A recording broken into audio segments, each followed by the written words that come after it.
The central bank scam is really a hidden tax.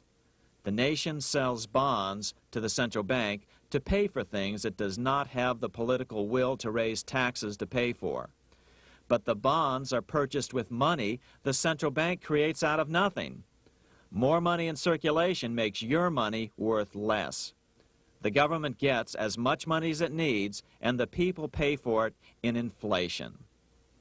The beauty of the plan is that not one person in 1,000 can figure it out because it's usually hidden behind complex-sounding economics gibberish.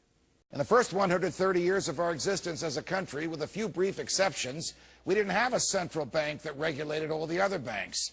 We had currency that was backed by gold, so it had real value and it couldn't be created out of thin air, and the interest rates for borrowing and lending it, really the cost of renting money, were essentially determined by the laws of supply and demand. Thus, the government could borrow money, but it was real money that already existed in the money supply before it was loaned to the government. It was not newly printed money or money created out of nothing for the sole purpose of lending it to the government. When the banks have a lot of money to lend because their depositors have saved a lot of money, interest rates go down. When the banks have less money to lend because their depositors have not saved as much, interest rates will go up. That's how a free market works. Just as you pay the supermarket the fair market value for bread, you pay the market value for money. With the advent of the Federal Reserve, however, the government came in and removed freedom from the free market. That happened when the Congress gave the Fed the power to set interest rates for all banks and the power to print cash. You see, when the Fed sets artificially low interest rates above which banks cannot lend to their customers, we have what's known as easy money.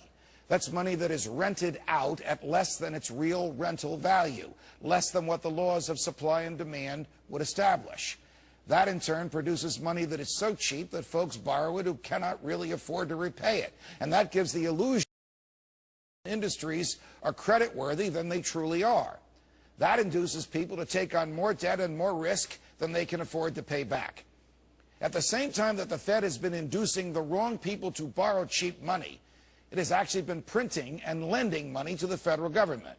When it does this, because it does it in such massive numbers, it dilutes the value of what money and tangible items existed before it began its printing.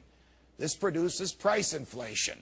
When there is massively more money available to purchase the same amount of goods and services as were available before the Fed began printing, the natural result is a rise in the price of those goods and services. Thus, the Soviet-style central planners at the Fed, in order to provide the federal government with cash for its welfare and warfare, have devalued what we own and what we have saved, at the same time that they have pushed cash onto people in